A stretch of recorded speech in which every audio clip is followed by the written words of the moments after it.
Bueno, gracias. Difícil empezar después de esas palabras por el colega y compañero, eh, que muy sentidas y acompaño.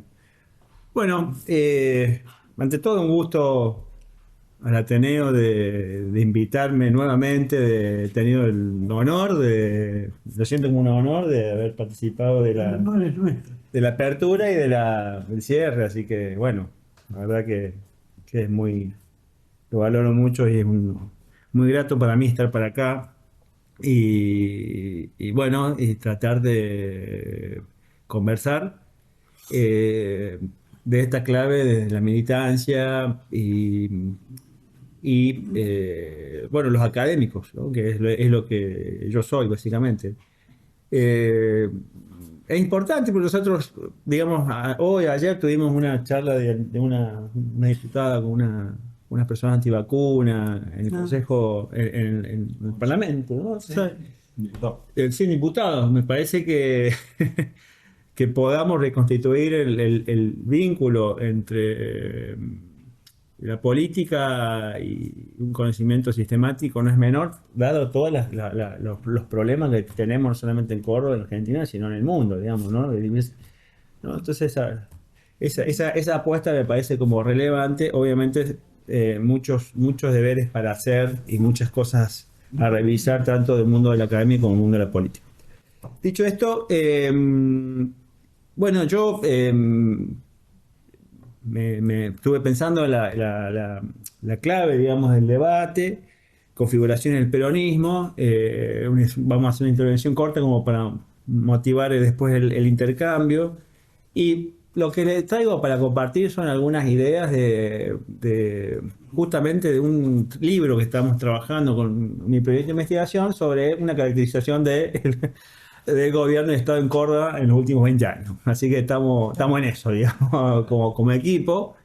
Bueno, y ahí hay gente que está trabajando en cuestiones de educación, de salud, política, o sea, en clave de la política y de las políticas públicas, digamos, ¿no? Para tener una idea de qué es lo que ha sido estos últimos 24, 25 años, y tratar de entender y también para eh, a pensarlo, sí, pensar cómo los límites, las fronteras y seguir desde una perspectiva obviamente política, que tiende a la transformación social. De última, estamos haciendo una cosa muy descriptiva y muy desapasionada, como salirse, ¿no? Y ese va a ser el tono también de mi intervención acá y después debatimos. ¿No? Bueno, lo primero que tengo para decir es que el cordobesismo, vamos a llamar cordobesismo, sabemos de qué estamos hablando. Eso ha ido cambiando esa denominación, ¿no? Pero para que lo entendamos, el cordobesismo, este gobierno ha sido una coalición política ganadora y exitosa en los últimos casi 30 años en Córdoba. Solamente hay una cosa parecida en Argentina, que es Infran, ¿no? Y, o sea, sería el paradigma sería comparar el proceso político de continuidad de tantos años y, bueno, en San Luis con menos años con Infran. Lo que surge ahí es que el sistema político de Formosa y Córdoba, o sea, lo que marcan muchos de los que estudian las provincias, es que Córdoba y Formosa son muy distintas, ¿no? Son muy distintas en historia, en la configuración social, en la dinámica del capitalismo. O sea, sabemos, digamos, que para explicar mucho lo que pasa a nivel de las políticas en las provincias, hay que como entender cómo es la configuración económica de las provincias, ¿no? O sea, yo soy sanjuanino. O sea, si vos entendés ahí cómo funciona la minería, Claro. o en Catamarca, o las coaliciones de gobernadores y de votos en torno a los aparatos productivos de las provincias, que fueron provincializadas en la Constitución del 94, y con eso se produce una desnacionalización. Los autores hablan de una desnacionalización de la política, de la economía y de los estados. Entonces, cada, cada gobernador atiende los intereses de su provincia de acuerdo a eh, las necesidades de su actividad económica predominante, ¿no? Entonces la agenda muchas veces de los gobernadores tiene que ver con lo que, bueno, con lo que dinamiza la economía en sus provincias, ¿no? Eh, Hay una cosa, y lo hablamos con otra colega, de los conservadores de los años 80, porque digamos, eh, siempre hablábamos de esto con una persona que, yo soy un político muy chiquito, se llama Hatcher, y allí llegó el tren, en el principio del siglo. ¿Cómo llegó el tren? Ahí, o sea, ¿quién lo pagó? Y lo pagó la renta agraria de la zona núcleo. O sea, fijarse eso como esa, lo que ha cambiado, ¿no? Ese régimen conservador inclusive tenía un proyecto nacional. Más, lo podemos discutir más, bien, mal, pero tenía un proyecto nacional. O sea, los políticos tuvieron la idea de llevar extraer renta del campo para llevar trenes a los confines de Argentina. Y hoy los gobernadores están parados sobre sus recursos, decir, esto es mío y no hay proyecto nacional. Eso es una cosa que pasa en todas las provincias. Eh, bueno, es más a nivel, digamos, de coalición, una coalición con distintos momentos de acumulación política, en momentos que ha acumulado hacia la centro derecha en sus inicios, ¿no? Y después hacia capturando, dialogando, incorporando, veamos eso, con sectores que no son de derecha, sino que son progresistas, que militan en el campo popular, ¿no? Entonces tener como esas dos cosas de movimientos y de crecimiento del cordobesismo que se ha movido tanto hacia la derecha y hacia la izquierda. Eso es un dato interesante de la forma de construcción y de crecimiento eh, de la política. Hay un momento, nosotros creemos, bueno, hay un momento clave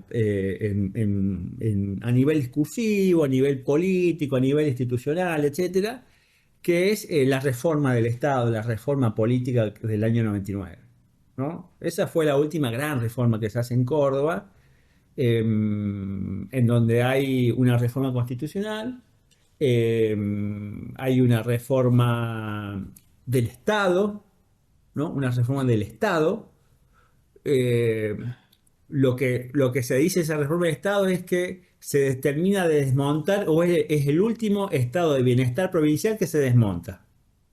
Mestre ya venía haciendo ajustes, el del año 95 venía haciendo ajustes, Mestre, venía haciendo reformas. Pero Córdoba en los 80 era como un sistema de bienestar, era muy notorio, muy, digamos, analizado y estudiado como un sistema de bienestar muy importante. O sea, ¿qué significa bienestar? Es que el Estado está fundamentalmente para mejorar las condiciones de vida de la gente. ¿Sí? Eso se llamó sistema del Estado de bienestar. Y después, eso empieza a cambiar no solamente en Córdoba, no solamente en Argentina, en el mundo. Es que los estados de bienestar se caen y los estados empiezan a estar para otra cosa, que no es para el bienestar de la gente, sino el rol principal de los estados es aumentar la competitividad sistémica de la economía. O sea, ¿para qué están los estados después de las reformas del neoliberalismo que se habla de eso? Bueno, el rol principal es promover las economías. Es el rol principal, no el bienestar. Es un movimiento global, digamos, y del cual todavía no hemos salido. No hemos salido. O sea, no, después de la revolución conservadora de Thatcher y Reagan, en todo el mundo, el neoliberalismo o el Estado neoliberal está justamente para acompañar el crecimiento o el desarrollo económico. Y Córdoba es un caso también que está se inscribe eso. Si no entendemos, digamos, ciertas dinámicas que son nacionales y globales, bueno, parece que es una cosa que pasó en Córdoba. No, no es una cosa que pasó en Córdoba. Córdoba, de alguna manera, recepta tardíamente una tendencia global que iba en ese sentido. Sin embargo, bueno, sí tuvo una especificidad, digamos, es que esa reforma neoliberal, o sea, hay una lectura de que los últimos años el cordobesismo tiene que ver con el neoliberalismo. Hay muchos colegas que dicen eso, se puede matizar, uno podría poner varios, pero uno es que, bueno, ha sido un estado que no ha sido un estado mínimo, el de Córdoba.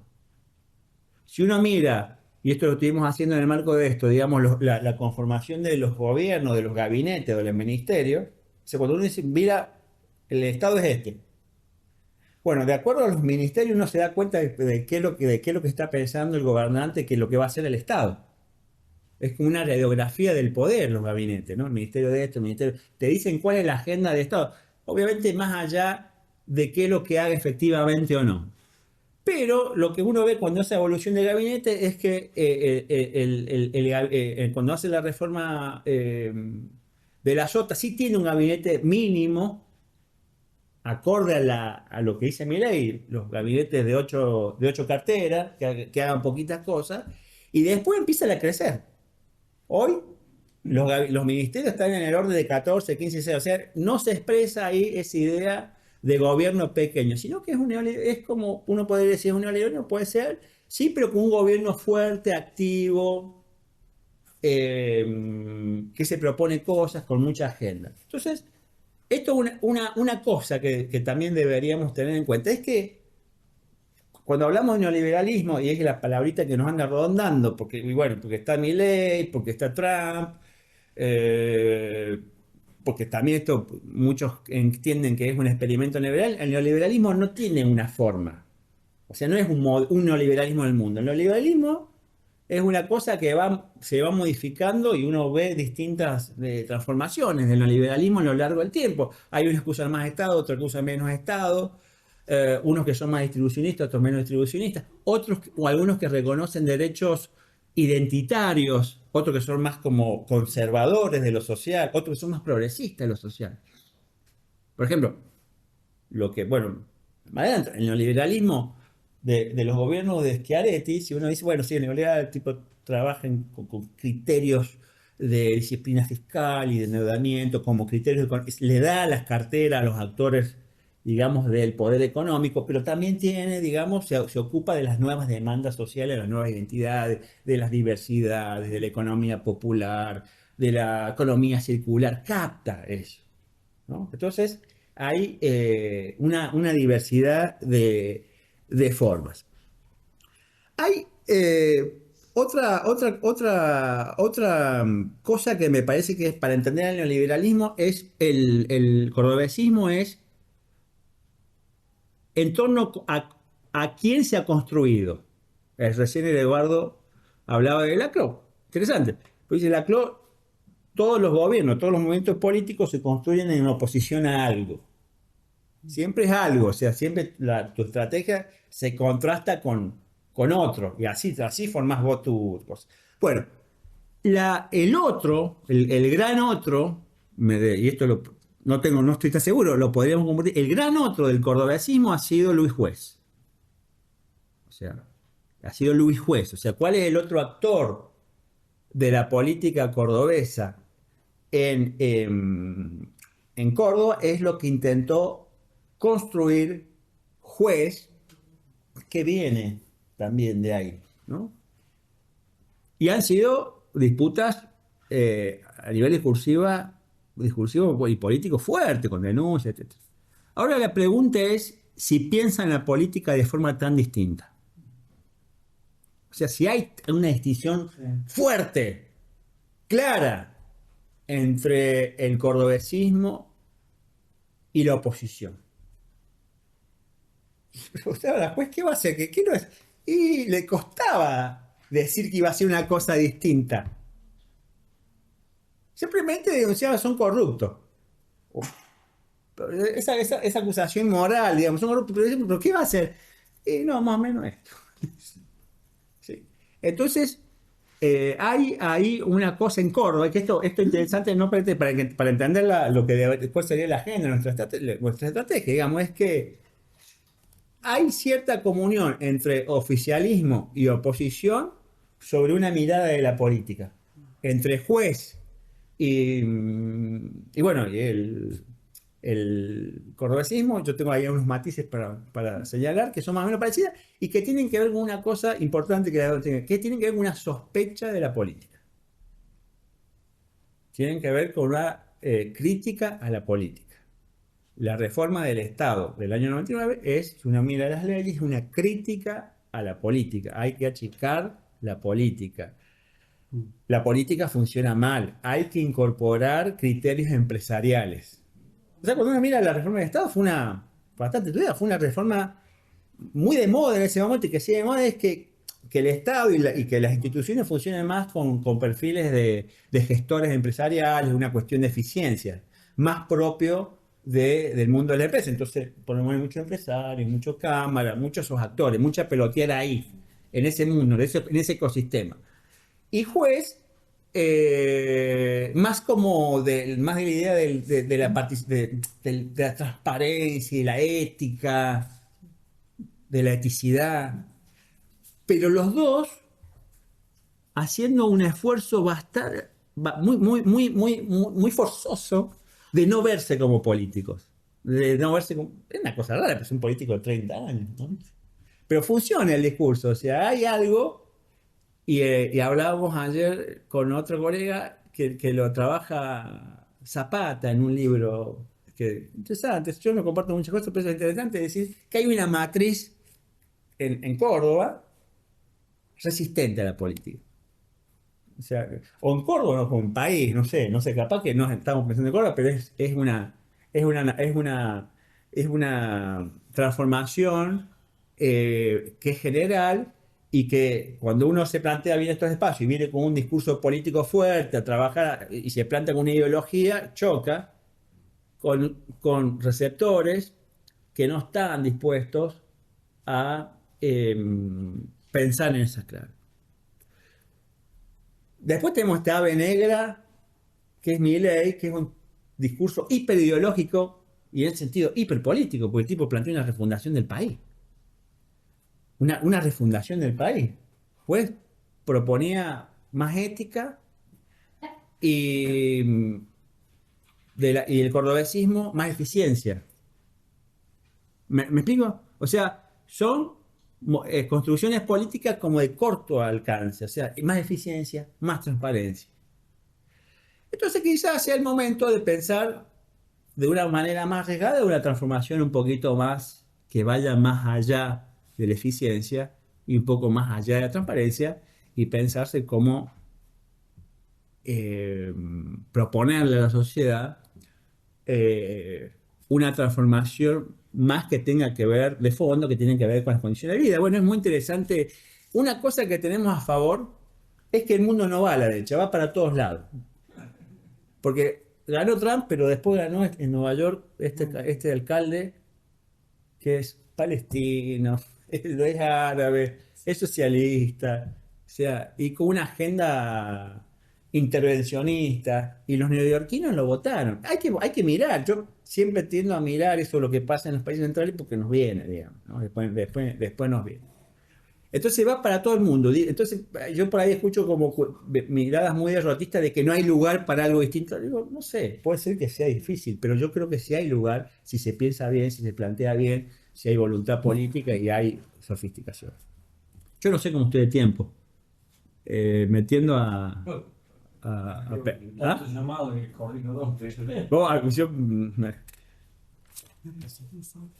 Bueno,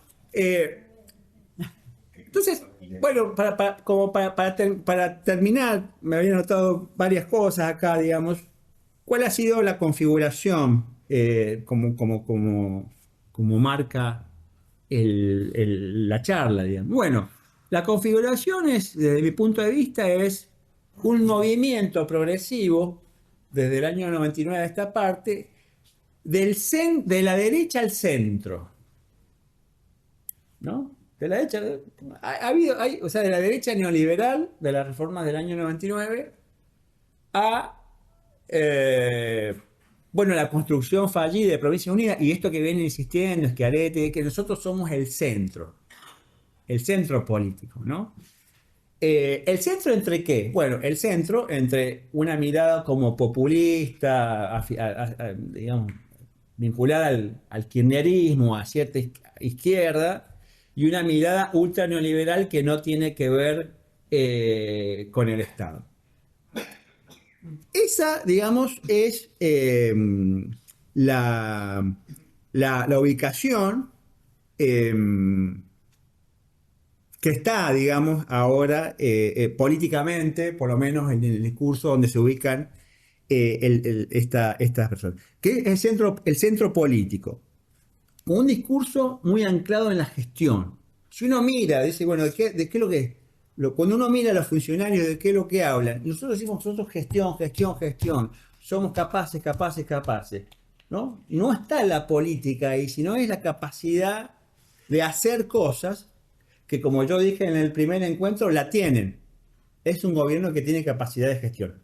Eso no es un dato menor, digamos, para entender el éxito de este modelo, porque si bien, eh, digamos, para sostener un discurso basado en la gestión y en los resultados, bueno, hay que tener capacidad de gestión, y ellos tienen capacidad de gestión tanto de políticas públicas como de gobierno. Eh, y para terminar, hay como dos interlocutores de esta historia que han sido De la Sota y Schiaretti, ¿no?